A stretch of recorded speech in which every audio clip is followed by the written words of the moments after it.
इधर आए थे क्या? ऐसा कहा। बहन तुलसी, तुम्हारा हृदय तो बड़ा कोमल है। तुम तो सभी लोगों का कल्याण चाहती हो। भगवान के चरणों में तुम्हारा प्रेम तो है ही, वे भी तुमसे बहुत प्यार करते हैं। तभी तो भौरों के मंडराते रहने पर भी वे तुम्हारी माला नहीं उतारते, सर्वदा पहने रहते हैं। क्या तुमने अपने परम प्रियतम श्याम सुंदर को देखा है? प्यारी मालती, मल्लिके, जाति और जूही, तुम लोगों ने कदाचित हमारे प्यारे माधव को देखा होगा। क्या वे अपने कोमल करों से स्पर्श करके तुम्हें आनंदित करते हुए इधर से गए हैं? रसाल, प्रियाल, कटहल, पितशाल, कंचनार, जामुन, आक, बेल, मौलसिरी, आम, कदम्ब और नीम तथा अन्य यान यमुना के तट पर विराजमान सुखी तरोवरों, तुम्हारा जन्म जीवन केवल परोपकार के लिए है। श्री कृष्ण के बिना हमारा जीवन सूना हो रहा है, हम बेहोश हो रही हैं। तुम हमें उन्हें पाने का मार्ग बता दो। भगवान की प्रेयसी पृथ्वी देवी, तुमने ऐसी कौन सी तपस्या की है कि श्री कृष्ण के चरण कमलों का स्पर्श प्राप्त करके तुम आनंद से भर रही हो और तृणलता आदि के रूप में अपना रोमांच प्रकट कर रही हो? तुम्हारा यह उल्लास विलास श्री कृष्ण के चरण स्पर्श के कारण है, अथवा वामन अवतार में विश्व रूप धारण करके उन्होंने तुम्हें जो नापा था उसके कारण है? कहीं उनसे भी पहले वाराह भगवान के अंग संग के कारण तो तुम्हारी यह दशा नहीं हो रही है। अरे सखी हरनियों, हमारे श्याम सुंदर के अंग संग से सुषमा सौंदर्य की धारा बहती रहती है। वे कहीं अपनी प्राण प्रिया के साथ तुम्हारे नयनों को परम आनंद का दान करते हुए इधर से ही तो नहीं गए हैं? देखो देखो, यहाँ कुलपति श्री कृष्ण की कुंदन कली की माला की मनोहर गंध आ रही है, जो उनकी परम प्रेयसी के अंग संग से लगे हुए कूच कुमकुम अनुरंजित रहती है। तरुवरों, उनकी माला की तुलसी में ऐसी सुगंध है कि उसके गंध के लोभी मत वाले भौरे प्रत्येक क्षण उस पर मंडराते रहते हैं। उनके एक हाथ में लीला कमल होगा और दूसरा हाथ में उनकी प्रेयसी के कंधे पर रखे होंगे। हमारे प्यारे श्याम सुंदर इधर से विचरते हुए अवश्य गए होंगे। जान पड़ता है तुम लोग उन्हें प्रणाम करने के लिए ही झुके हो, परंतु उन्होंने अपनी प्रेम भरी चितवन से भी तुम्हारी वंदना का अभिनंदन किया है या नहीं? अरे सखी, हिन लताओं से पूछो, ये अपने पति वृक्षों को भुज पाश में बंध कर आलिंगन किए हुए हैं, इससे क्या हुआ? इनके शरीर जो पुलक हैं, रोमांच है, वह तो भगवान के नखों के स्पर्श से ही है। अहो, इनका कैसा सौभाग्य है। परीक्षित, इस प्रकार मत वाली गोपियाँ प्रलाप करती हुई भगवान श्री कृष्ण को ढूंढते ढूंढते कातर हो रही थी। अब और भी गाढ़ आवेश हो जाने के कारण वे भगवानमय होकर भगवान की विभिन्न लीलाओं का अनुकरण करने लगी। एक पूतना बन गई तो दूसरी श्री कृष्ण बनकर उनका स्तन पीने लगी। कोई छकड़ा बन गई तो किसी ने बाल कृष्ण बनकर रोते हुए उसे पैर की ठोकर मारकर उलट दिया। कोई सखी बाल कृष्ण बनकर बैठ गई तो कोई तृणाव्रत दैत्य का रूप धारण करके उसे हर ले गई। कोई गोपी पांव घसीट घसीट कर घुटनों के बल बकैया चलने लगी और उस समय उसके पायजेब रुनझुन बोलने लगे। एक बनी कृष्ण तो दूसरी बनी बलराम, और बहुत सी गोपियां ग्वाल बालों के रूप में हो गई। एक गोपी बन गई वत्सासुर तो दूसरी बनी बकासुर। तब तो गोपियों ने अलग अलग श्री कृष्ण बनकर वत्सासुर और बकासुर बनी हुई गोपियों को मारने की लीला की। जैसे श्री कृष्ण वन में करते थे, वैसे ही एक गोपी बांसुरी बजा बजा कर दूर गए हुए पशुओं को बुलाने का खेल खेलने लगी। तब दूसरी गोपी वाह वाह करके उसकी प्रशंसा करने लगी। एक गोपी अपने को श्री कृष्ण समझकर दूसरी सखी के गले में बाहें डालकर चलती और गोपियों से कहने लगती, मित्रों, मैं श्री कृष्ण हूँ, तुम लोग मेरी यह मनोहर चाल देखो। कोई गोपी श्री कृष्ण बनकर कहती, अरे ब्रजवासियों, तुम आंधी पानी से मत डरो, मैंने उससे बचने का उपाय निकाल लिया है। ऐसा कहकर गोवर्धन धारण का अनुकरण करती हुई वह अपनी ओढ़नी उठाकर ऊपर तान लेती। परीक्षित, एक गोपी बनी कालिया नाग तो दूसरी श्री कृष्ण बनकर उसके सिर पैर रखकर चढ़ी चढ़ी बोलने लगी, रे दुष्ट सांप, तू यहाँ से चला जा, मैं दुष्टों का दमन करने के लिए ही उत्पन्न हुआ हूँ। इतने में ही एक गोपी बोली, अरे ग्वालों, देखो वन में बड़ी भयंकर आग लगी है, तुम लोग जल्दी से जल्दी अपनी आंखें मूंद लो, मैं अनायास ही तुम लोगों की रक्षा कर लूँगा। एक गोपी यशोदा बनी और दूसरी बनी श्री कृष्ण। यशोदा ने फूलों की माला से श्री कृष्ण को उखल में बांध दिया। अब वह श्री कृष्ण बनी हुई सुंदर गोपी हाथों से मुंह ढांककर भय की नकल करने लगी। परीक्षित, इस प्रकार लीला करते करते गोपियाँ वृंदावन के वृक्ष और लता आदि से फिर भी श्री कृष्ण का पता पूछने लगी। इसी समय उन्होंने एक स्थान पर भगवान के चरण चिन्ह देखे। वे आपस में कहने लगी, अवश्य ही ये चरण चिन्ह उदार शिरोमणि नंद नंदन श्याम सुंदर के हैं, क्योंकि इनमें ध्वजा, कमल, व्रज, अंकुश और जो आदि के चिन्ह स्पष्ट ही दिख रहे हैं। उन चरण चिन्हों के द्वारा व्रज वल्लभ भगवान को ढूंढती हुई गोपियां आगे बढ़ी। तब उन्हें श्री कृष्ण के साथ किसी व्रज युवती के भी चरण चिन्ह दिख पड़े। उन्हें देखकर वे व्याकुल हो गईं और आपस में कहने लगी, जैसे हथिनी अपने प्रियतम गजराज के साथ गई हो, वैसे ही नंद नंदन श्याम सुंदर के साथ उनके कंधे पर हाथ रखकर चलने वाली किस बड़भागिन की ये चरण चिन्ह हैं।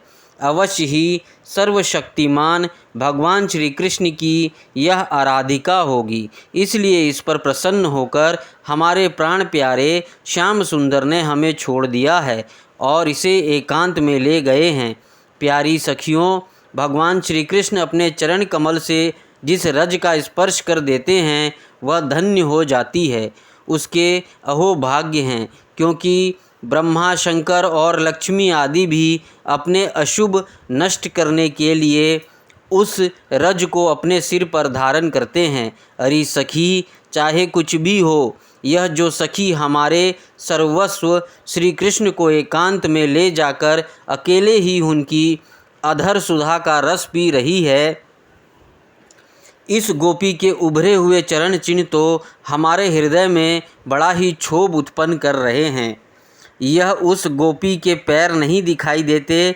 मालूम होता है यह प्यारे श्याम सुंदर ने देखा होगा कि मेरी प्रेयसी के सुकुमार चरण कमलों में घास की नोक गड़ती होगी, इसलिए उन्होंने उसे अपने कंधे पर चढ़ा लिया होगा। सखियों, यह देखो, प्यारे श्री कृष्ण के चरण चिन्ह अधिक गहरे बालू में धसे हुए हैं। इससे सूचित होता है कि यहाँ वे किसी भारी वस्तु को उठाकर चले हैं, उसी की बोझ से उनके पैर जमीन में धस गए हैं।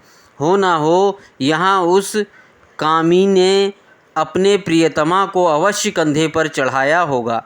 देखो देखो, यहाँ परम प्रेमी ब्रजवल्लभ ने फूल चुनने के लिए अपनी प्रेयसी को नीचे उतार दिया है और यहाँ परम प्रियतम श्री कृष्ण ने अपनी प्रेयसी के लिए फूल चुने हैं।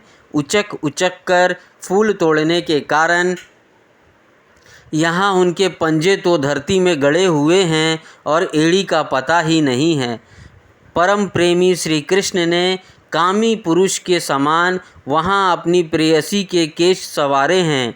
देखो, अपने चुने हुए फूलों को प्रेयसी के चोटी में गूँथने के लिए वे यहाँ अवश्य ही बैठे रहे होंगे।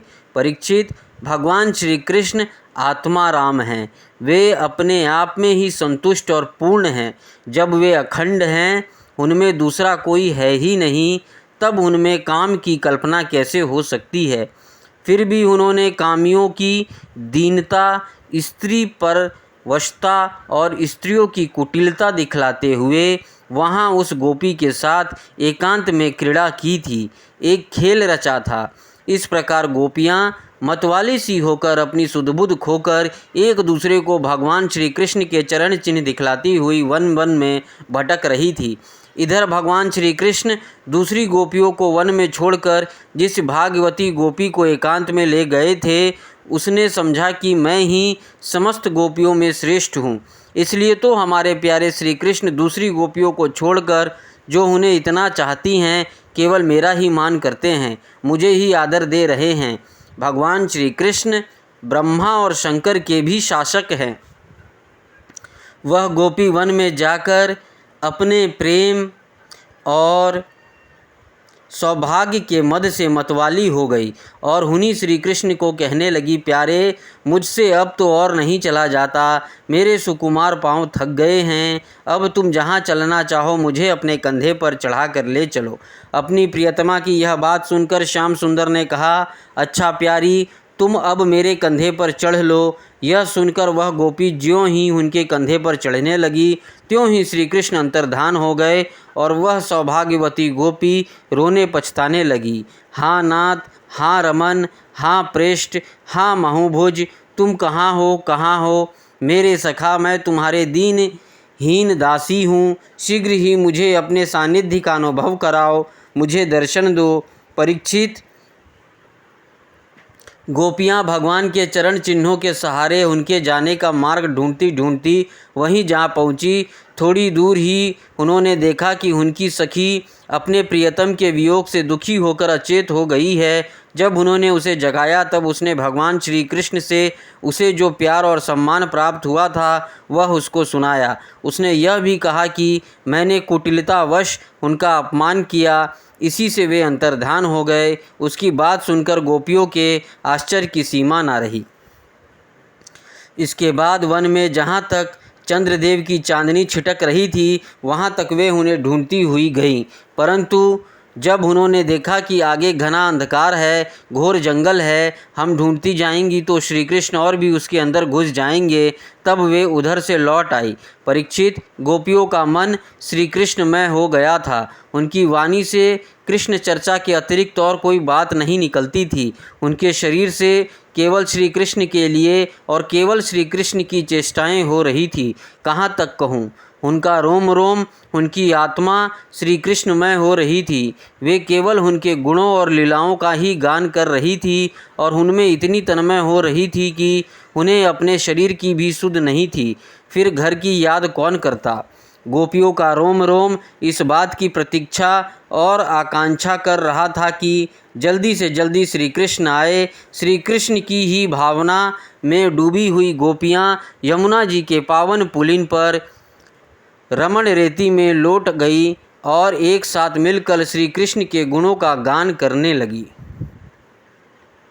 31वां अध्याय, गोपिका गीत। गोपियाँ विरह वेश में गाने लगी, प्यारे, तुम्हारे जन्म के कारण बैकुंठ आदि लोकों से भी व्रज की महिमा बढ़ गई है। तभी सो सौंदर्य और मृदुलता की देवी लक्ष्मी जी अपनी निवास स्थान बैकुंठ छोड़कर यहाँ नित्य निरंतर निवास करने लगी है, इसकी सेवा करने लगी है। परंतु प्रियतम, देखो, तुम्हारी गोपियाँ जिन्होंने तुम्हारे चरणों में ही अपने प्राण समर्पित कर रखे हैं, वन वन में भटक कर तुम्हें ढूंढ रही हैं। हमारे प्रेम पूर्ण हृदय के स्वामी, हम तुम्हारी बिना मोल की दासी हैं। तुम शरतकालीन जलाशय में सुंदर से सुंदर सरसीज की कर्णिका के सौंदर्य को चुराने वाले नेत्रों से हमें घायल कर चुके हो। हमारे मनोरथ पूर्ण करने वाले प्राणेश्वर, क्या नेत्रों से मारना वध नहीं है? अस्त्रों से हत्या करना ही वध है? पुरुष शिरोमणे, यमुना जी के विषैले जल से होने वाले मृत्यु, अजगर के रूप में खाने वाले अधासुर इंद्र की वर्षा, आंधी, बिजली, दावानल, वृषभासुर और व्योमासुर आदि से एवं भिन्न भिन्न अवसरों पर सब प्रकार के भयों से तुमने बार बार हम लोगों की रक्षा की है। तुम केवल यशोदा नंदन ही नहीं हो, समस्त शरीरधारियों के हृदय में रहने वाले उनके साक्षी हो, अंतर्यामी हो। सखे, ब्रह्मा जी के प्रार्थना से विश्व की रक्षा करने के लिए तुम यदुवंश में अवतीर्ण हुए हो। अपने प्रेमियों की अभिलाषा पूर्ण करने वाले में अग्रगण्य यदुवंश शिरोमणे, जो लोग जन्म मृत्यु रूप संसार के चक्कर से डरकर तुम्हारे चरणों की शरण ग्रहण करते हैं, उन्हें तुम्हारे कर कमलों अपनी छत्र छाया में लेकर अभय कर देते हैं। हमारे प्रियतम, सबकी लालसा अभिलाषाओं को पूर्ण करने वाला वही कर कमल जिससे तुमने लक्ष्मी जी का हाथ पकड़ा है, हमारे सिर पर रख दो। ब्रजवासियों के दुख दूर करने वाले वीर शिरोमणि श्याम सुंदर, तुम्हारी मंद मंद मुस्कान की एक उज्ज्वल रेखा ही तुम्हारे प्रेमी जनों के सारे मान मद को चूर चूर कर देने के लिए पर्याप्त है। हमारे प्यारे सखा, हमसे रूठा मत करो, प्रेम करो। हम तो तुम्हारी दासी हैं, तुम्हारे चरणों पर निछावर हैं। हम अबलाओं को अपना वह परम सुंदर सावला सावला मुख कमल दिखलाओ। तुम्हारे चरण कमल शरणागत प्राणियों के सारे पापों को नष्ट कर देते हैं। वे समस्त समुद्र सौंदर्य मधुर की खान हैं और स्वयं लक्ष्मी जी उनकी सेवा करती रहती हैं।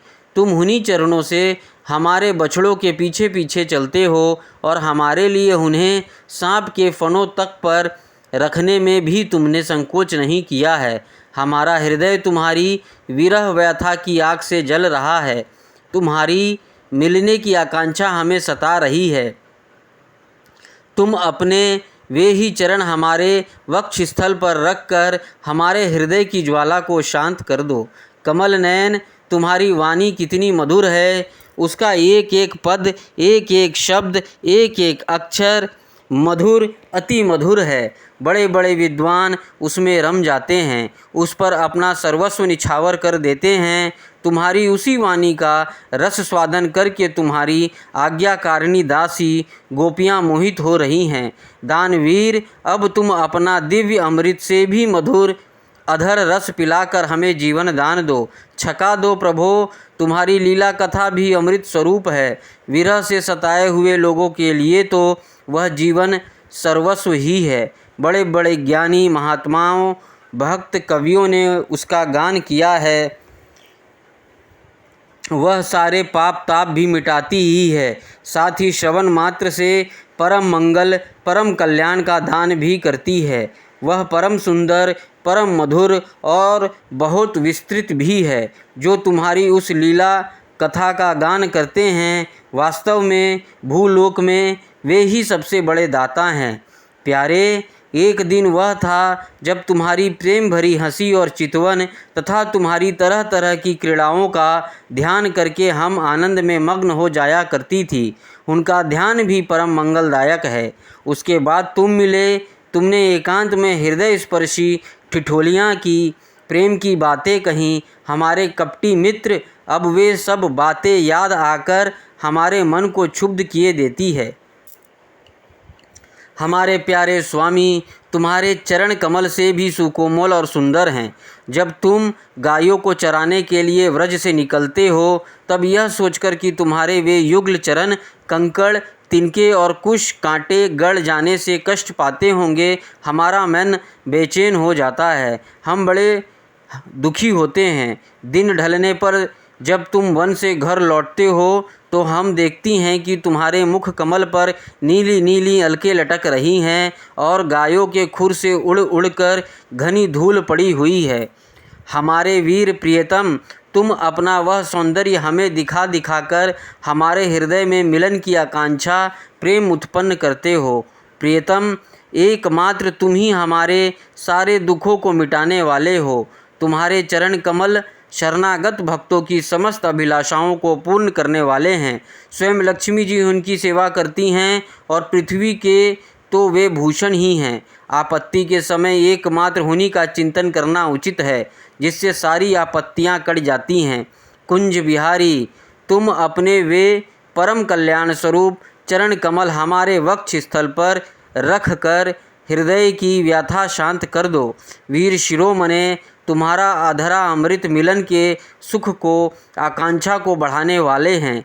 वे विरह जन्य समस्त शोक संताप को नष्ट कर देता है। यह गाने वाली बांसुरी भली भांति उसे चूमती रहती है।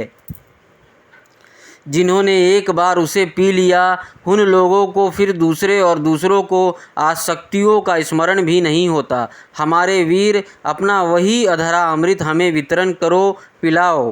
प्यारे, दिन के समय जब तुम वन में विहार करने के लिए चले जाते हो, तब तुम्हें देखे बिना हमारे लिए एक एक क्षण युग के समान हो जाता है। और जब तुम संध्या के समय लौटते हो तथा घुंघराली अलकों से युक्त तुम्हारा परम सुंदर मुखारविंद हम देखती हैं, उस समय पलकों को गिरना हमारे लिए भार हो जाता है और ऐसा जान पड़ता है कि इन नेत्रों की पलकों को बनाने वाला विधाता मूर्ख है।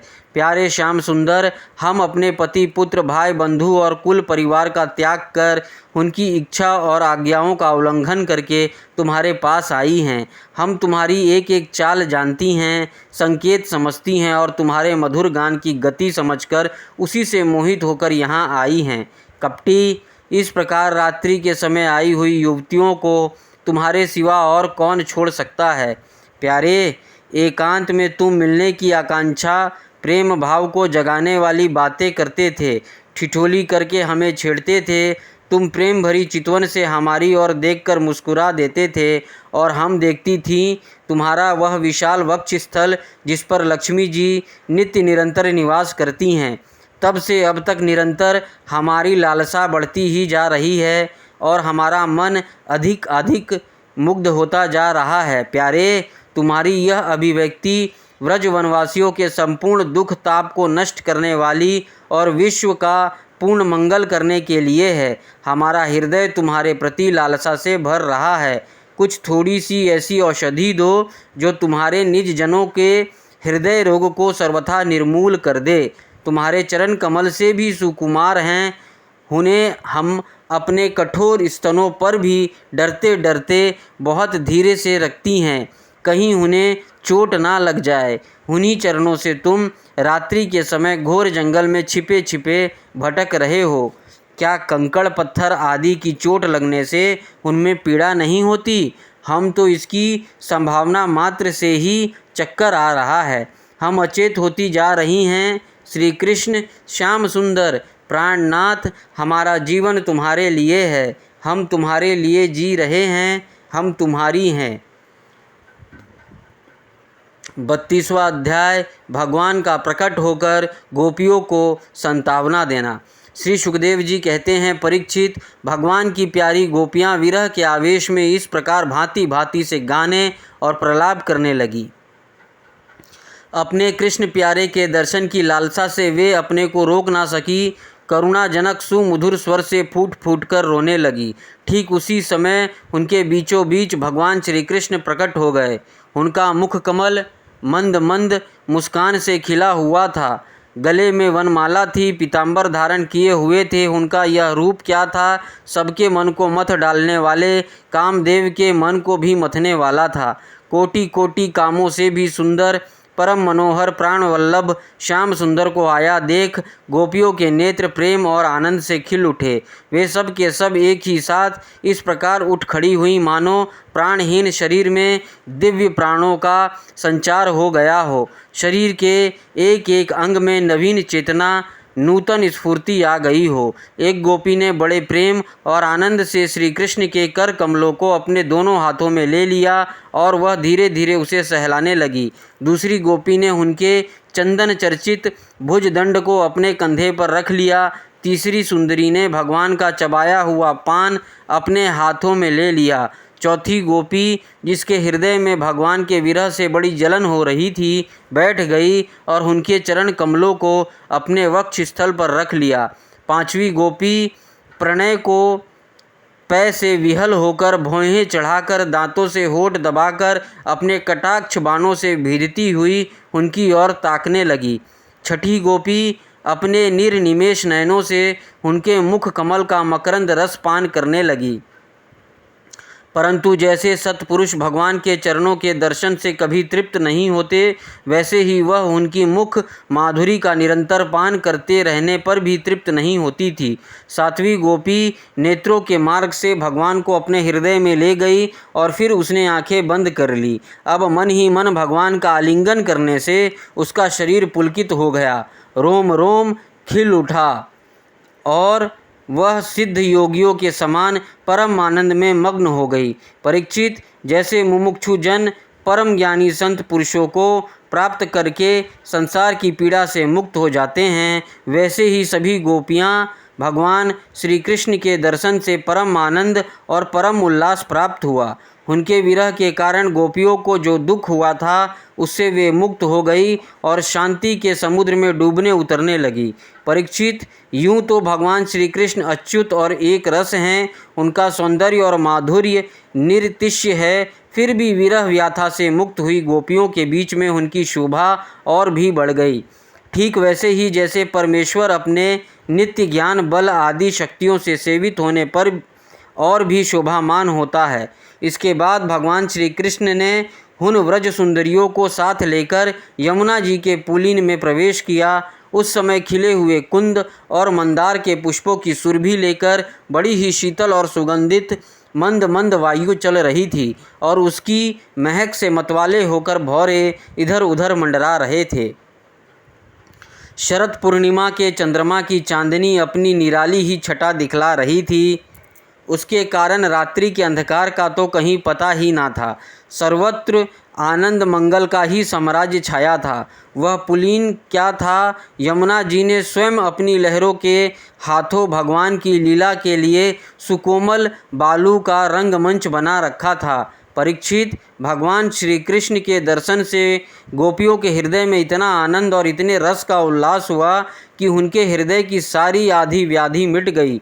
जैसे कर्म कांड की श्रुतियाँ उसका वर्णन करते करते अंत में ज्ञान कांड का प्रतिपादन करने लगती हैं और फिर वे समस्त मनोरथों से ऊपर उठ जाती हैं, कृत्य हो जाती हैं, वैसे ही गोपियाँ भी पूर्ण काम हो गई। अब उन्होंने अपने वक्ष स्थल पर लगी हुई रोली केसर से चिन्हित ओढ़नी को अपने परम प्यारे सहृदय श्री कृष्ण के विराजने के लिए बिछा दिया। बड़े बड़े योगेश्वर अपने योग साधना से पवित्र किए हुए हृदय में जिनके लिए आसन की कल्पना करते हैं, किंतु फिर भी अपने हृदय सिंहासन पर बिठा नहीं पाते, वही सर्वशक्तिमान भगवान यमुना जी की रेती में गोपियों की ओढ़नी पर बैठ गए। सहस्त्र सहस्त्र गोपियों के बीच उनसे पूजित होकर भगवान बड़े ही शोभामान हो रहे थे। परीक्षित, तीनों लोकों में तीनों कालों में जितना भी सौंदर्य प्रकाशित होता है वह सब तो भगवान के बिंदु मात्र सौंदर्य का आभास भर है। वे उसके एकमात्र आश्रय हैं। भगवान श्री कृष्ण अपने इस अलौकिक सौंदर्य के द्वारा उनके प्रेम और आकांक्षाओं को और भी उभाड़ ले रहे थे। गोपियों ने अपनी मंद मंद मुस्कान, विलासपूर्ण चितवन और तिरछी भौहों से उनका सम्मान किया। किसी ने उनके चरण कमलों को अपनी गोद में रख लिए तो किसी ने उनके कर कमलों को। वे उनके स्पर्श को आनंद लेती हुई कभी कभी कह उठती थी, कितने सुकुमार हैं, कितने मधुर हैं। इसके बाद श्री कृष्ण के छिप जाने से मन ही मन तनिक रूठ कर उनके मुंह से ही उनका दोष स्वीकार कराने के लिए वे कहने लगी। गोपियों ने कहा, नटनागर, कुछ लोग तो ऐसे होते हैं जो प्रेम करने वालों से ही प्रेम करते हैं और कुछ लोग प्रेम ना करने वालों से भी प्रेम करते हैं, परंतु कोई कोई दोनों से ही प्रेम नहीं करते। प्यारे, इन तीनों में तुम्हें कौन सा अच्छा लगता है? भगवान श्री कृष्ण ने कहा, मेरी प्रिय सखियों, जो प्रेम करने पर प्रेम करते हैं उनका तो सारा उद्योग स्वार्थ को लेकर है, लेन देन मात्र है। ना तो उनमें सौहार्द्र है और ना तो धर्म। उनका प्रेम केवल स्वार्थ के लिए ही है, इसके अतिरिक्त उनका और कोई प्रयोजन नहीं है। सुंदरियों, जो लोग प्रेम ना करने वाले से भी प्रेम करते हैं, जैसे स्वभाव से ही करुणाशील सज्जन और माता पिता, उनका हृदय सौहार्द्र से शिता से भरा रहता है और सच पूछो तो उनके व्यवहार में निश्चल सत्य एवं पूर्ण धर्म भी है। कुछ लोग ऐसे होते हैं जो प्रेम करने वालों से भी प्रेम नहीं करते, ना प्रेम करने वालों का तो उनके सामने कोई प्रश्न ही नहीं है। ऐसे लोग 4 प्रकार के होते हैं। एक तो वो हैं जो अपने स्वरूप में ही मस्त रहते हैं, जिनकी दृष्टि में कभी द्वैत भासता ही नहीं। दूसरे वे जिन्हें द्वैत तो भासता है, परंतु जो कृत्य हो चुके हैं, उनका किसी से कोई प्रयोजन ही नहीं है। तीसरे वे हैं जो जानते ही नहीं कि हमसे कौन प्रेम करता है। और चौथे वे हैं जो जानबूझकर अपना हित करने वाले परोपकारी गुरु तुल्य लोगों से भी द्रोह करते हैं, उनको सताना चाहते हैं। गोपियों, मैं तो प्रेम करने वालों से भी प्रेम का वैसा व्यवहार नहीं करता जैसा करना चाहिए। मैं ऐसा केवल इसलिए करता हूँ कि उनकी चित्तवृत्ति और भी मुझ में लगे, निरंतर लगी ही रहे। जैसे निर्धन पुरुष को कभी बहुत सा धन मिल जाए और फिर खो जाए तो उसका हृदय खोए हुए धन की चिंता से भर जाता है, वैसे ही मैं भी मिल कर छिप जाता हूँ। गोपियों, इसमें संदेह नहीं कि तुम लोगों ने मेरे लिए लोक मर्यादा, वेद मार्ग और अपने सगे संबंधियों को भी छोड़ दिया है।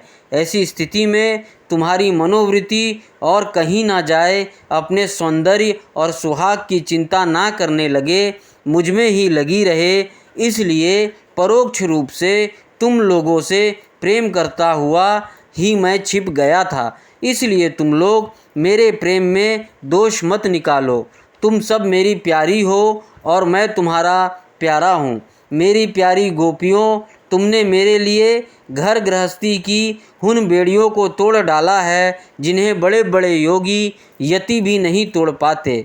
मुझसे तुम्हारा यह मिलन, यह आत्मी संयोग सर्वथा निर्मल और सर्वथा निर्दोष है।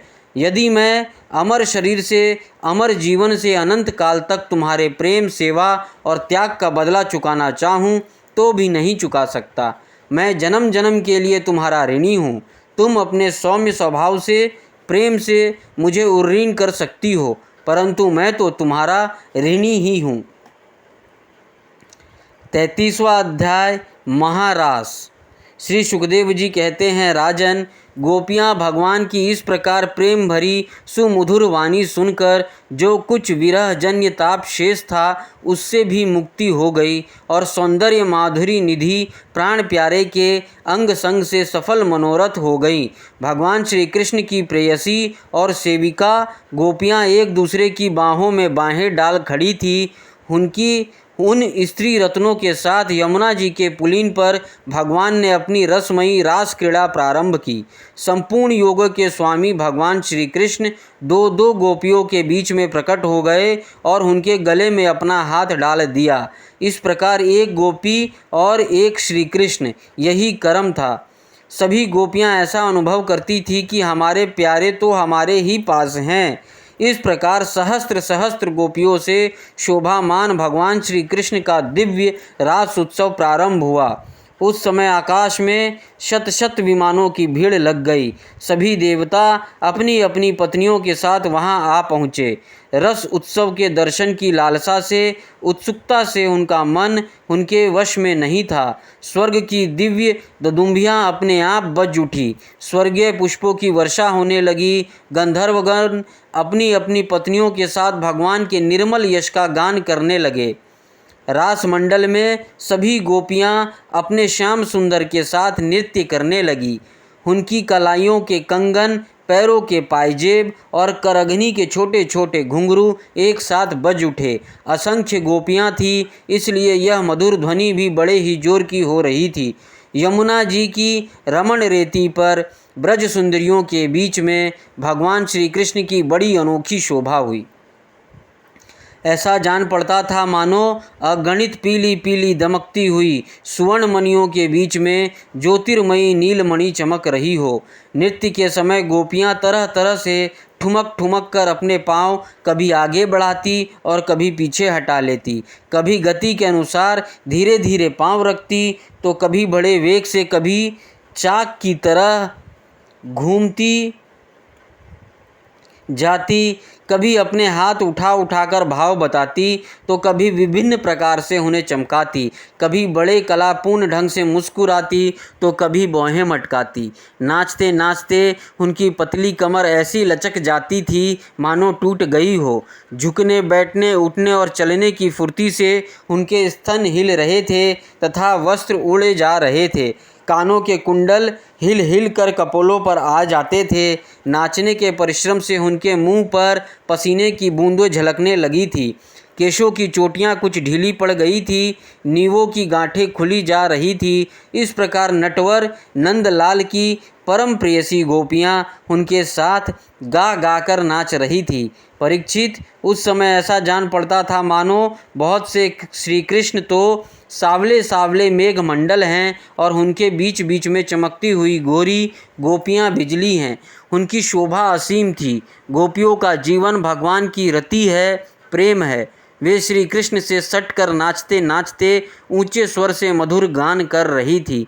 श्री कृष्ण का संग स्पर्श पा पाकर और भी आनंद मग्न हो रही थी। उनके राग रागनियों से पूर्ण गान से यह सारा जगत अब भी गूंज रहा है। कोई गोपी भगवान के साथ उनके स्वर में स्वर मिलाकर गा रही थी। वह श्री कृष्ण के स्वर की अपेक्षा और भी ऊंचे स्वर से राग अलापने लगी। उसके विलक्षण और उत्तम स्वर को सुनकर वे बहुत ही प्रसन्न हुए और वाह वाह करके उसकी प्रशंसा करने लगे। उसी राग को एक दूसरी सखी ने ध्रुपद में गाया, उसका भी भगवान ने बहुत सम्मान किया। एक गोपी नृत्य करते करते थक गई, उसकी कलाइयों से कंगन और चोटियों से बेला के फूल खिसकने लगे।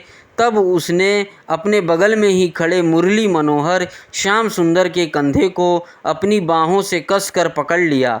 भगवान श्री कृष्ण ने अपना एक हाथ दूसरी गोपी के कंधे पर रखा था। वह स्वभाव से तो कमल के समान सुगंध से युक्त था ही, उस पर बड़ा सुगंधित चंदन का लेप भी था। उसकी सुगंध से वह गोपी पुलकित हो गई, उसका रोम रोम खिल उठा। उसने झट से उसे चूम लिया।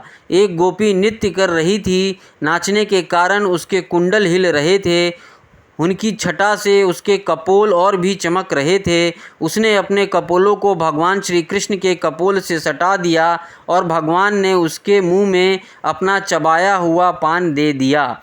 कोई गोपी नुपुर और करगनी के घुंघरुओं को झनकारती हुई नाच और गा रही थी।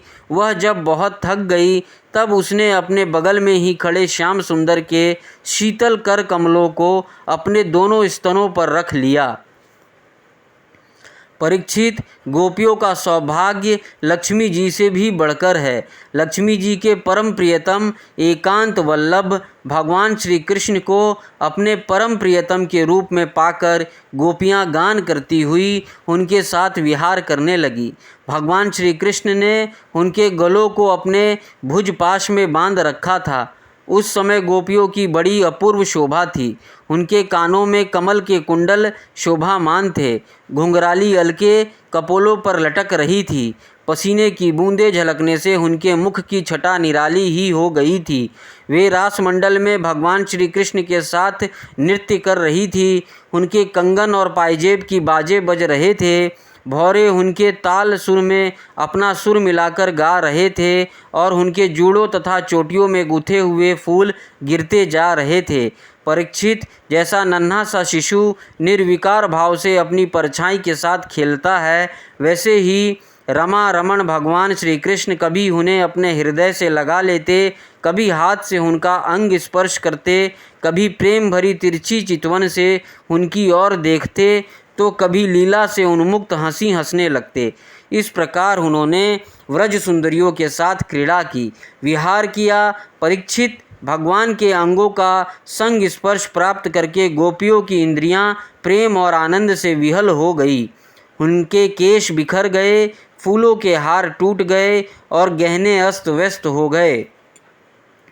वे अपने केश, वस्त्र और कंचुकी को भी पूर्णतः संभालने में असमर्थ हो गईं। भगवान श्री कृष्ण की यह रास क्रीड़ा देखकर स्वर्ग की देव कन्याएं भी मिलन की कामना से मोहित हो गई और समस्त तारों तथा ग्रहों के साथ चंद्रमा चकित विस्मित हो गए। परीक्षित, यद्यपि भगवान आत्मा राम हैं, उन्हें अपने अतिरिक्त और किसी का भी आवश्यकता नहीं है, फिर भी उन्होंने जितनी गोपियां थीं उतने ही रूप धारण किए और खेल खेल में उनके साथ इस प्रकार विहार किया। जब बहुत देर तक गान और नृत्य आदि विहार करने के कारण गोपियां थक गई, तब करुणामय भगवान श्री कृष्ण ने बड़े प्रेम से स्वयं अपने सुखद कर कमलों के द्वारा उनके मुंह पोंछे।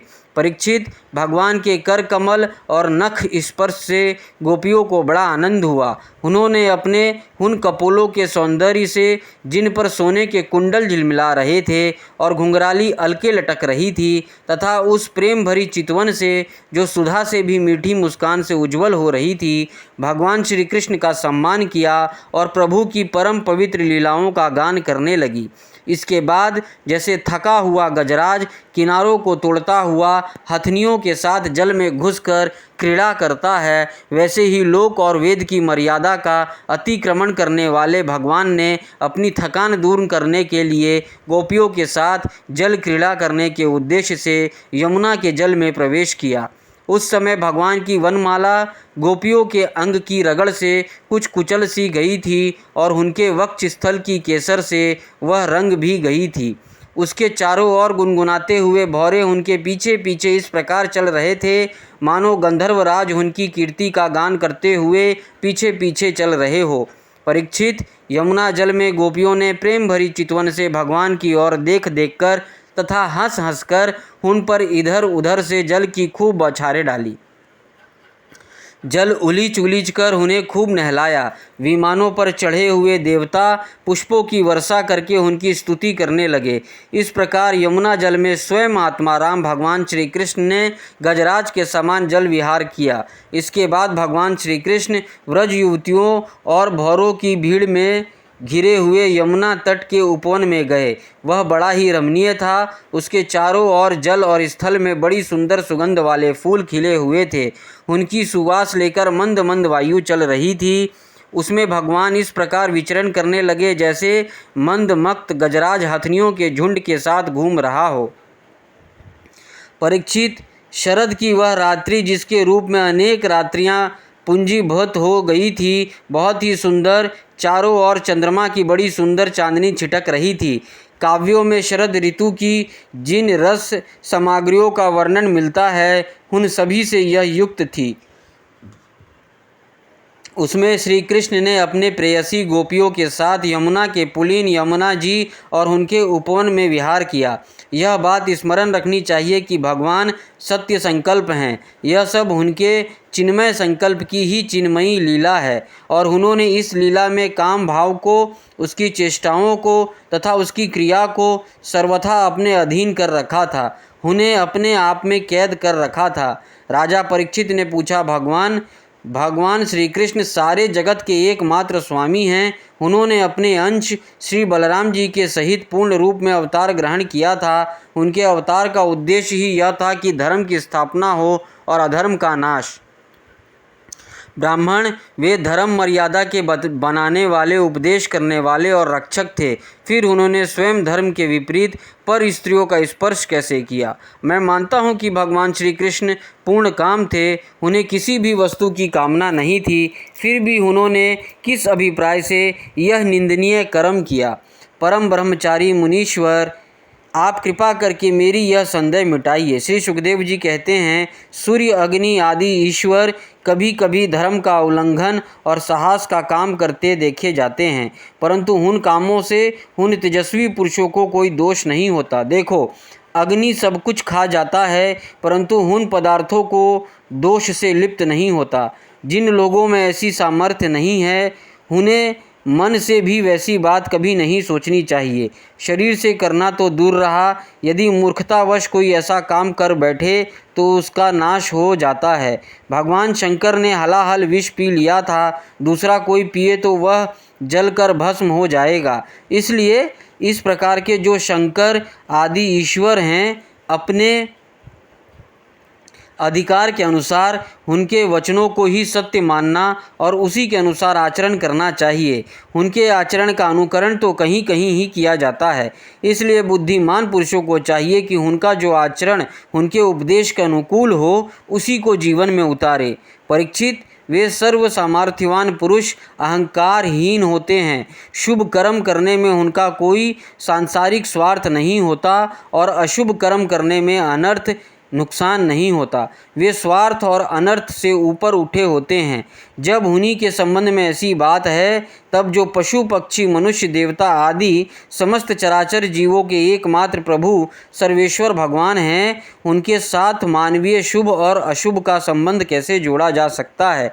जिनके चरण कमलों के रज का सेवन करके भक्त जन तृप्त हो जाते हैं, जिनके साथ योग प्राप्त करके उसके प्रभाव से योगी जन अपने सारे कर्म बंधन काट डालते हैं, और विचारशील ज्ञानी जन जिनके तत्व को विचार करके तत्व रूप हो जाते हैं तथा समस्त कर्म बंधनों से मुक्त होकर स्वच्छंद विचरते हैं, वे ही भगवान अपने भक्तों की इच्छा से अपना चिन्मय श्री विग्रह प्रकट करते हैं।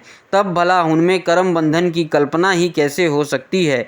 गोपियों के, उनके पतियों के और संपूर्ण शरीरधारियों के अंतःकरण में जो आत्मा रूप से विराजमान है, जो सबके साक्षी और परम पति हैं, वही तो अपना दिव्य चिन्मय श्री विग्रह प्रकट करके यह लीला कर रहे हैं।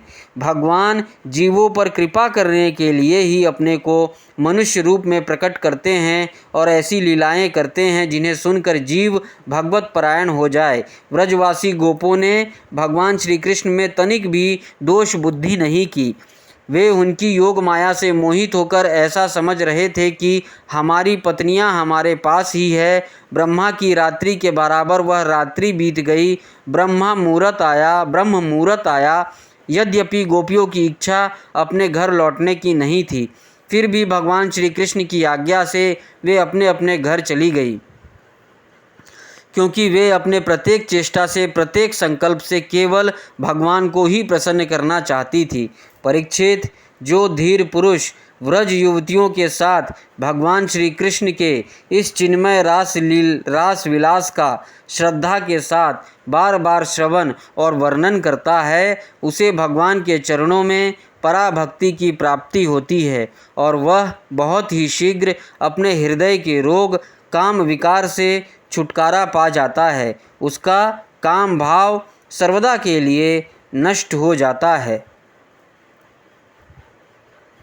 ओम नमो भगवते वासुदेवाय नमः। श्री कृष्ण गोविंद हरे मुरारे, हे नाथ नारायण वासुदेवा। ओम नमो भगवते वासुदेवाय नमः। ओम नमो भगवते वासुदेवाय नमः। 34वां अध्याय, सुदर्शन और शंखचूड़ का उद्धार। श्री सुखदेव जी कहते हैं, परीक्षित, एक बार नंद बाबा आदि गोपों ने शिवरात्रि के अवसर पर बड़ी उत्सुकता, कौतूहल और आनंद से भरकर बैलों से जुती हुई गाड़ियों पर सवार होकर अंबिका वन की यात्रा की। राजन, वहाँ उन लोगों ने सरस्वती नदी में स्नान किया और सर्वंतर्यामी पशुपति भगवान शंकर जी का तथा भगवती अंबिका जी का बड़ी भक्ति से अनेक प्रकार की सामग्रियों के द्वारा पूजन किया। वहाँ उन्होंने आदरपूर्वक गाय, सोना, वस्त्र, मधु और मधुर अन्न ब्राह्मणों को दिए तथा उनको खिलाया पिलाया। वे केवल यही चाहते थे कि इनसे देव आदि देव भगवान शंकर हम पर प्रसन्न हो। उस दिन परम भाग्यवान नंद सुनंद आदि गोपों ने उपवास कर रखा था, इसलिए वे लोग केवल जल पीकर रात के समय सरस्वती नदी के तट पर ही बेखटके सो गए। उस अंबिका वन में एक बड़ा भारी अजगर रहता था। उस दिन वह भूखा भी बहुत था। देववश वह उधर ही आ निकला और उसने सोए हुए नंद जी को पकड़ लिया। अजगर की पकड़ लेने पर नंद राय जी चिल्लाने लगे, बेटा कृष्ण कृष्ण, दौड़ो दौड़ो, देखो बेटा यह अजगर मुझे निगल रहा है, मैं तुम्हारी शरण में हूँ, जल्दी मुझे इस संकट से बचाओ। नंद बाबा का चिल्लाना सुनकर सब के सब गोप एकाएक उठ खड़े हुए और उन्हें अजगर के मुंह में देखकर घबरा गए। अब वे लुकाठियाँ अधजली लकड़ियाँ से उसे अजगर को मारने लगे, किंतु लुकाठियों से मारे जाने और जलने पर भी अजगर ने नंद बाबा को छोड़ा नहीं। इतने में ही भक्त वत्सल भगवान श्री कृष्ण ने वहां पहुंचकर अपनी चरणों से उस अजगर को छू दिया। भगवान के श्री चरणों का स्पर्श होते ही अजगर के सारे शुभ अशुभ भस्म हो गए और वह उसी क्षण अजगर का शरीर छोड़कर विद्याधरा चरित्र सर्वांग सुंदर रूपवान हो बन गया। उस पुरुष के शरीर से दिव्य ज्योति निकल रही थी। वह सोने के हार पहने हुए था। जब वह प्रणाम करने के बाद हाथ जोड़कर भगवान के सामने खड़ा हो गया, तब उन्होंने उससे पूछा, तुम कौन हो? तुम्हारे अंग अंग से सुंदरता फूट पड़ती है, तुम देखने में बड़े अद्भुत जान पड़ते हो। तुम्हें यह अत्यंत निंदनीय अजगर योनि क्यों प्राप्त हुई थी? अवश्य ही तुम्हें विवश होकर इसमें आना पड़ा होगा। अजगर के शरीर से निकला हुआ पुरुष बोला, भगवान मैं पहले एक विद्याधर था, मेरा नाम था सुदर्शन। मेरे पास सौंदर्य तो था ही, लक्ष्मी भी बहुत थी। इससे मैं विमान पर चढ़कर यहाँ से वहाँ घूमता रहता था। एक दिन मैंने अंगिरा गोत्र के कुरूप ऋषियों को देखा। अपने सौंदर्य के घमंड से मैंने उनकी हंसी उड़ाई। मेरे इस अपराध से कुपित होकर उन लोगों ने मुझे अजगर योनि में जाने का शाप दे दिया। यह मेरे पापों का ही फल था। उन कृपालु ऋषियों ने अनुग्रह के लिए ही मुझे शाप दिया था, क्योंकि यह उसी का प्रभाव है कि आज चराचर के गुरु स्वयं आपने अपने चरण कमलों से मेरा स्पर्श किया है। इससे मेरे सारे अशुभ नष्ट हो गए। समस्त पापों का नाश करने वाले प्रभु, जो लोग जन्म मृत्यु रूप संसार से भयभीत होकर आपके चरणों की शरण ग्रहण करते हैं, उन्हें आप समस्त भयों से मुक्त कर देते हैं। अब मैं आपके श्री चरणों के स्पर्श से शाप से छूट गया हूँ और अपने लोक में जाने की अनुमति चाहता हूँ। भक्त वत्सल महायोगेश्वर पुरुषोत्तम, मैं आपके शरण में हूँ। इंद्र आदि समस्त लोकेश्वरों के परमेश्वर स्वयं प्रकाश परमात्मन, मुझे आज्ञा दीजिए। अपने स्वरूप में नित्य निरंतर एक रस रहने वाला अच्युत, आपके दर्शन मात्र से मैं ब्राह्मणों के शाप से मुक्त हो गया। यह कोई आश्चर्य की बात नहीं है, क्योंकि जो पुरुष आपके नामों का उच्चारण करता है वह अपने आप को और समस्त श्रोताओं को भी तुरंत पवित्र कर देता है। फिर मुझे तो आपने स्वयं अपने चरण कमलों से स्पर्श किया है, तब भला मेरी मुक्ति में क्या संदेह हो सकता है। इस प्रकार सुदर्शन ने भगवान श्री कृष्ण से विनती की, परिक्रमा की और प्रणाम किया। फिर उनसे आज्ञा लेकर वह अपने लोक में चला गया और नंद बाबा इस भारी संकट से छूट गए। राजन, जब व्रजवासियों ने भगवान श्री कृष्ण का यह अद्भुत प्रभाव देखा, तब उन्हें बड़ा विस्मय हुआ। उन लोगों ने उस क्षेत्र में जो नियम ले रखे थे उनको पूर्ण करके वे बड़े आदर और प्रेम से श्री कृष्ण की उस लीला का गान करते हुए पुनः व्रज में लौट आए। एक दिन की बात है, अलौकिक कर्म करने वाले भगवान श्री कृष्ण और बलराम जी रात्रि के समय वन में गोपियों के साथ विहार कर रहे थे। भगवान श्री कृष्ण निर्मल पीताम्बर और बलराम जी नीलांबर धारण किए हुए थे। दोनों के गले में फूलों के सुंदर सुंदर हार लटक रहे थे तथा शरीर में अंग रांग सुगंधित चंदन लगा हुआ था और सुंदर सुंदर आभूषण पहने हुए थे। गोपियाँ बड़े प्रेम और आनंद से ललित स्वर में उन्हीं के गुणों का गान कर रही थी। अभी अभी सायकाल हुआ था, आकाश में तारे उग आए थे और चांदनी छिटक रही थी। बेला के सुंदर गंध से मत वाले होकर भौरे इधर उधर गुनगुना रहे थे और जलाशय में खिली हुई कुमुदनी की सुगंध लेकर वायु मंद मंद चल रही थी। उस समय उनका सम्मान करते हुए भगवान श्री कृष्ण और बलराम जी ने एक ही साथ मिलकर राग आलापा। उनका राग आरोह अवरोह स्वरों के चढ़ाव उतार से बहुत ही सुंदर लग रहा था। वह जगत के समस्त प्राणियों के मन और कानों को आनंद से भर देने वाला था। उनका वह गान सुनकर गोपियाँ मोहित हो गईं। परीक्षित, उन्हें अपने शरीर की भी सुधि नहीं रही कि वे उस पर से खिसकते हुए वस्त्रों और चोटियों से बिखरते हुए पुष्पों की संभाल सके। जिस समय बलराम और श्याम दोनों भाई इस प्रकार स्वच्छंद विहार कर रहे थे और उन्मत्त भांति गा रहे थे, उसी समय वहाँ शंखचूड़ नामक एक यक्ष आया। वह कुबेर का अनुचर था। परीक्षित, दोनों भाइयों को देखते देखते वह उन गोपियों को लेकर बेखटके उत्तर की ओर भाग चला, जिनके एकमात्र स्वामी भगवान श्री कृष्ण ही हैं। वे गोपियाँ उस समय रो रो कर चिल्लाने लगी। दोनों भाइयों ने देखा कि कोई डाकू गायों को लूट ले जाए, वैसे ही यह यक्ष हमारी प्रेयसियों को लिए जा रहा है। और वे हाँ कृष्ण, हाँ राम पुकार कर रो पीट रही थी। उसी समय दोनों भाई उसकी ओर दौड़ पड़े। डरो मत, डरो मत, इस प्रकार अभयवाणी कहते हुए हाथ में शाल का वृक्ष लेकर बड़े वेग से क्षण भर में ही उस नीच यक्ष के पास पहुंच गए। यक्ष ने देखा कि काल और मृत्यु के समान ये दोनों भाई मेरे पास आ पहुँचे, तब वह मूढ़ घबरा गया।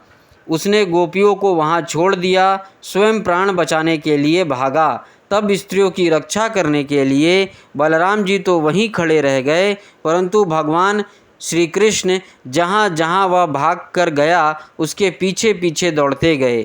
वे चाहते थे कि उसके सिर की चूड़ामणि निकाल ले। कुछ ही दूर जाने पर भगवान ने उसे पकड़ लिया और उस दुष्ट के सिर पर कसकर एक घूंसा जमाया और चूड़ामणि के साथ उसका सिर भी धड़ से अलग कर दिया। इस प्रकार भगवान श्री कृष्ण शंखचूड़ को मारकर और वह चमकीली मणि लेकर लौट आए तथा सब गोपियों के सामने ही उन्होंने बड़े प्रेम से वह मणि बड़े भाई बलराम जी को दे दी। 35वां अध्याय युगल गीत। श्री सुखदेव जी कहते हैं, परीक्षित, भगवान श्री कृष्ण के गायों को चराने के लिए प्रतिदिन वन में चले जाने पर उनके साथ गोपियों का चित्त भी चला जाता था।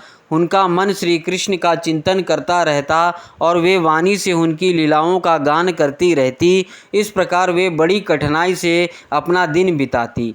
गोपियाँ आपस में कहती, अरे सखी, अपने प्रेमी जनों को प्रेम वितरण करने वाले और द्वेष करने वालों तक को मोक्ष दे देने वाले श्याम सुंदर नटनागर जब अपने भाई कपोल को बाईं बाह की ओर लटका देते हैं और अपने भौहें नचाते हुए बांसुरी को अधरों से लगाते हैं तथा अपनी सुकुमार उंगलियों को उसके छेदों पर फिराते हुए मधुर तान छेड़ते हैं, उस समय सिद्ध पत्नियां आकाश में अपने पति सिद्ध गणों के साथ विमानों पर चढ़कर आ जाती हैं और उस तान को सुनकर अत्यंत ही चकित तथा विस्मय हो जाती हैं। पहले तो उन्हें अपने पतियों के साथ रहने पर भी चित्त की यह दशा देखकर लज्जा मालूम होती है, परंतु क्षण भर में ही उनका चित्त काम बाण से बिंध जाता है। वे विवश और अचेत हो जाती हैं। उन्हें इस बात की भी सुधि नहीं रहती कि उनकी नीवी खुल गई है और उनके वस्त्र खिसक गए हैं। अरे गोपियों, तुम यह आश्चर्य की बात सुनो। ये नंद नंदन कितने सुंदर हैं। जब वे हंसते हैं तब हास्य रेखाएं हार का रूप धारण कर लेती हैं, शुभ्र मोती सी चमकने लगती है। अरे वीर, उनके वक्ष स्थल पर लहराते हुए हार में हास्य की किरणें चमकने लगती हैं। उनके वक्ष स्थल पर जो श्रीवत्स की सुनहरी रेखा है वह तो ऐसी जान पड़ती है मानो श्याम मेघ पर बिजली ही स्थिर रूप से बैठ गई है। वे जब दुखी जनों को सुख देने के लिए विरहियों के मृतक शरीर में प्राणों का संचार करने के लिए बांसुरी बजाते हैं तब व्रज के झुंड बैल, गाय और हिरन उनके पास ही दौड़ आते हैं। केवल आते ही नहीं सखी, दांतों से चबाया हुआ घास का ग्रास उनके मुंह में ज्यों का त्यों पड़ा रह जाता है। वे उसे ना निगल पाते हैं और ना तो उगल ही पाते हैं। दोनों कान खड़े करके इस प्रकार स्थिर भाव से खड़े हो जाते हैं मानो सो गए हैं। ये केवल भीत पर लिखे हुए चित्र हैं। उनकी ऐसी दशा होना स्वाभाविक ही है, क्योंकि यह बांसुरी की तान उनके चित्त को चुरा लेती है। हे सखी, जब वे नंद के लाडले लाल अपने सिर पर मोर पंख का मुकुट बांध लेते हैं, घुंघराली अलकों में फूल के गुच्छे खोस लेते हैं, रंगीन धातुओं से अपना अंग अंग रंग लेते हैं और नए नए पल्लवों से ऐसा वेश सजा लेते हैं जैसे कोई बहुत बड़ा पहलवान हो, और फिर बलराम जी तथा ग्वाल बालों के साथ बांसुरी में गायों का नाम ले लेकर उन्हें पुकारते हैं, उस समय प्यारी सखियों, नदियों की गति भी रुक जाती है। वे चाहती हैं कि वायु उड़ाकर हमारे प्रियतम के चरणों की धूलि हमारे पास पहुंचा दे और उसे पाकर हम निहाल हो जाएं, परंतु सखियों, वे भी हमारे ही जैसी मंद भागनी हैं। जैसे नंद नंदन श्री कृष्ण का आलिंगन करते समय हमारी भुजाएं कांप जाती हैं और जड़ तारूप संचारी भाव का उदय हो जाने से हम अपने हाथों को हिला भी नहीं पाते, वैसे ही वे भी प्रेम के कारण कांपने लगती हैं। 2-4 बार अपनी तरंग रूप भुजाओं को कांपते कांपते उठाती तो अवश्य हैं, परंतु फिर विवश होकर स्थिर हो जाती हैं, प्रेमावेश से स्तब्ध हो जाती हैं। अरि वीर, जैसे देवता लोग अनंत और अचिंत्य ऐश्वर्य के स्वामी भगवान नारायण की शक्तियों का गान करते हैं, वैसे ही ग्वाल बाल अनंत सुंदर नट नागर श्री कृष्ण की लीलाओं का गान करते रहते हैं। वे अचिंत्य ऐश्वर्य संपन्न श्री कृष्ण जब वृंदावन में विहार करते रहते हैं और बांसुरी बजाकर गिरिराज गोवर्धन की तराई में चरती हुई गौओं को नाम ले लेकर पुकारते हैं, उस समय वन के वृक्ष और लताएं फूल और फलों से लद जाती हैं। उनके भार से डालियां झुककर धरती छूने लगती हैं, मानो प्रणाम कर रही हों। वे वृक्ष और लताएं अपने भीतर भगवान विष्णु की अभिव्यक्ति सूचित करती हुई सी मालूम पड़ती है। उनका रोम रोम खिल जाता है और सब की सब मधुधाराएं उड़ने लगती हैं। अरे सखी, जितने भी वस्तुएं संसार में या उसके बाहर देखने योग्य हैं, उनमें सबसे सुंदर, सबसे मधुर, सबके शिरोमणि हैं ये हमारे मनमोहन। उनके सांवले ललाट पर केसर की खोर कितनी फबती है, बस देखती ही जाओ। गले में घुटनों तक लटकती हुई वनमाला, उसमें पिरोई हुई तुलसी की दिव्य गंध और मधुर मधु से मतवाले होकर झुंड के झुंड भौरे बड़े मनोहर एवं उच्च स्वर से गुंजार करते रहते हैं। हमारे नटनागर श्याम सुंदर भौरों की उस गुनगुनाहट का आदर करते हैं और उन्हीं के स्वर में स्वर मिलाकर अपनी बांसुरी फूंकने लगते हैं। उस समय सखी, उस मुनि जनमोहन संगीत को सुनकर सरोवर में रहने वाले सारस, हंस आदि पक्षियों का भी चित्त उनके हाथ से निकल जाता है, छिन जाता है। वे विवश होकर प्यारे श्याम सुंदर के पास आ बैठते हैं तथा आंखें मूंद चुपचाप चित्त एकाग्र करके उनकी आराधना करने लगते हैं, मानो कोई विहंग स्मृति रसिक परमहंस ही हो। भला कहो तो वह कितने आश्चर्य की बात है। अरि व्रज देवियों, हमारे श्याम सुंदर जब पुष्पों के कुंडल बनाकर अपने कानों में धारण कर लेते हैं और बलराम जी के साथ गिरिराज के शिखरों पर खड़े होकर सारे जगत को हर्षित करते हुए बांसुरी बजाने लगते हैं। बांसुरी क्या बजाते हैं, आनंद में भरकर उसकी ध्वनि के द्वारा सारे विश्व का आलिंगन करने लगते हैं। उस समय श्याम मेघ बांसुरी की तान के साथ मंद मंद गरजने लगता है। उसके चित्त में इस बात की शंका बनी रहती है कि कहीं मैं जोर से गर्जना कर उठूं और वह कहीं बांसुरी की तान के विपरीत पड़ जाए, उसमें बेसुरापन ले आए, तो मुझसे महात्मा श्री कृष्ण का अपराध हो जाएगा। सखी, वह इतना ही नहीं करता, वह जब देखता है कि हमारे सखा घनश्याम को घाम लग रहा है तब वह उनके ऊपर आकर छाया कर देता है, उनका छत्र बन जाता है। अरे वीर, वह तो प्रसन्न होकर बड़े प्रेम से उनके ऊपर अपना जीवन ही निछावर कर देता है। नन्ही नन्ही फुइयों के रूप में ऐसे बरसने लगता है मानो दिव्य पुष्पों की वर्षा कर रहा हो। कभी बादलों की ओट में छिपकर देवता लोग भी पुष्प वर्षा कर जाया करते हैं। संत शिरोमणि यशोदा जी तुम्हारे सुंदर कुंवर ग्वाल बालों के साथ खेल खेलने में बड़े निपुण हैं। रानी जी, तुम्हारे लाडले लाल सबके प्यारे तो हैं ही, चतुर भी बहुत हैं।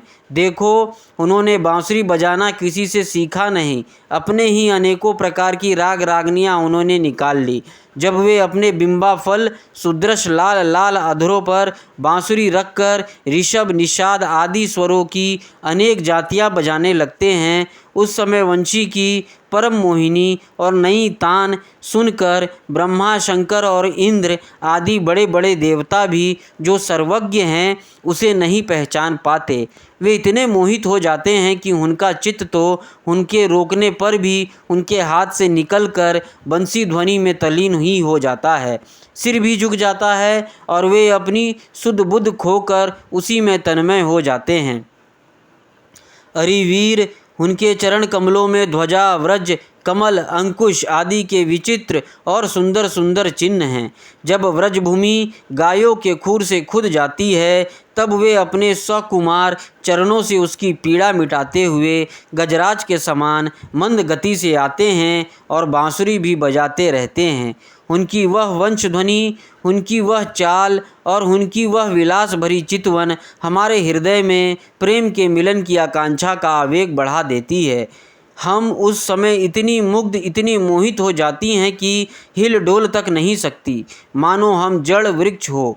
हमें तो इस बात का भी पता नहीं चलता कि हमारा जूड़ा खुल गया है या बंधा है, हमारे शरीर पर का वस्त्र उतर गया है या है। अरे वीर, उनके गले में मणियों की माला बहुत ही भली मालूम होती है। तुलसी की मधुर गंध उन्हें बहुत प्यारी है, इसी से तुलसी की माला को तो वे कभी छोड़ते ही नहीं, सदा धारण किए रहते हैं। जब वे श्याम सुंदर उस मणियों की माला से गायों की गिनती करते करते किसी प्रेमी सखा के गले में बाहें डाल देते हैं और भाव बता बताकर बांसुरी बजाते हुए गाने लगते हैं, उस समय बजती हुई उस बांसुरी के मधुर स्वर से मोहित होकर कृष्ण सार मृगों की पत्नियां हिरनियां भी अपना चित्त उनके चरणों पर निछावर कर देती हैं। और जैसे हम गोपियां अपने घर गृहस्थी की आशा अभिलाषा छोड़कर गुण सागर नागर नंद नंदन को घेरे रहती हैं, वैसे ही वे भी उनके पास दौड़ आती हैं और वहीं एकटक देखती हुई खड़ी रह जाती हैं, लौटने का नाम भी नहीं लेती। नंद रानी, यशोदा जी, वास्तव में तुम बड़ी पुण्यवती हो, तभी तो तुम्हें ऐसा पुत्र मिला है। तुम्हारे वे लाडले लाल बड़ा प्रेमी हैं, उनका चित्त बड़ा कोमल है। वे प्रेमी सखाओं को तरह तरह हास परिहास के द्वारा सुख पहुँचाते हैं। कुंदन कली का हार पहनकर जब वे अपने को विचित्र वेश में सजा लेते हैं और ग्वाल बाल तथा गायों के साथ यमुना जी के तट पर खेलने जाते हैं, उस समय मलयज चंदन के समान शीतल और सुगंधित स्पर्श से मंद मंद अनुकूल बहकर वायु तुम्हारे लाल की सेवा करती है और गंधर्व आदि उपदेवता बंदी जनों के समान गा बजा कर उन्हें संतुष्ट करते हैं तथा अनेकों प्रकार की भेंट देते हुए सब ओर से घेर कर उनकी सेवा करते हैं। अरे सखी, श्याम सुंदर व्रज की गायों से बड़ा प्रेम करते हैं, इसलिए तो उन्हें गोवर्धन धारण किया था। अब वे गायों को लौटा कर आते ही होंगे। देखो, सायकाल हो चला है, तब इतनी देर क्यों होती है सखी? रास्ते में से बड़े बड़े ब्रह्मा आदि वायु वृद्ध और शंकर आदि ज्ञान वृद्ध उनके चरणों की वंदना जो करने लगते हैं। अब गायों को पीछे पीछे बांसुरी बजाते हुए वे आते ही होंगे। ग्वाल बाल उनकी कीर्ति का गान कर रहे होंगे। देखो न, यह क्या आ रहे हैं। गायों के खुरों से उड़ उड़कर बहुत सी धूल वनमाला पर पड़ गई है। वे दिन भर जंगलों में घूमते घूमते थक गए हैं, फिर भी अपनी इस शोभा से हमारी आँखों को कितना सुख, कितना आनंद दे रहे हैं। देखो, ये यशोदा की कोख से प्रकट हुए सबको आनंदित करने वाले चंद्रमा हम प्रेमी जनों की भलाई के लिए, हमारी आशा अभिलाषाओं को पूर्ण करने के लिए ही हमारे पास चले आ रहे हैं। सखी देखो कैसा सौंदर्य है, मद भरी आँखें कुछ चढ़ी हुई हैं, कुछ कुछ लालाई किए हुई कैसी भली जान पड़ती हैं। गले में वनमाला लहरा रही है, सोने के कुंडलों की कांति से वे अपने कोमल कपोलों को अलंकृत कर रहे हैं। इसी से मुंह पर अधपके वैर के समान कुछ पीलापन जान पड़ता है और रोम रोम से विशेष करके मुख कमल से प्रसन्नता फूट पड़ती है। देखो अब वे अपने सखा ग्वाल बालों का सम्मान करके उन्हें विदा कर रहे हैं। देखो देखो सखी, व्रज विभूषण श्री कृष्ण गजराज के समान मद भरी चाल से इस संध्या बेला में हमारी ओर आ रहे हैं। अब व्रज में रहने वाली गायों को, हम लोगों को दिन भर का असहाय विरह ताप मिटाने के लिए उदित होने वाले चंद्रमा की भांति ये हमारे प्यारे श्याम सुंदर समीप चले आ रहे हैं। श्री सुखदेव जी कहते हैं, परीक्षित, बड़भागिनी गोपियों का मन श्री कृष्ण में ही लगा रहता था। वे श्री कृष्णमय हो गई थी। जब भगवान श्री कृष्ण दिन में गायों को चराने के लिए वन में चले जाते तब वे उन्हीं का चिंतन करती रहती और अपनी अपनी सखियों के साथ अलग अलग उन्हीं की लीलाओं का गान करके उसी में रम जाती। इसी प्रकार उनके दिन बीत जाते थे। 36वां अध्याय, अरिष्टासुर का उद्धार और कंस का श्री अक्रूर जी को व्रज में भेजना। श्री सुखदेव जी कहते हैं, परीक्षित, जिस समय भगवान श्री कृष्ण व्रज में प्रवेश कर रहे थे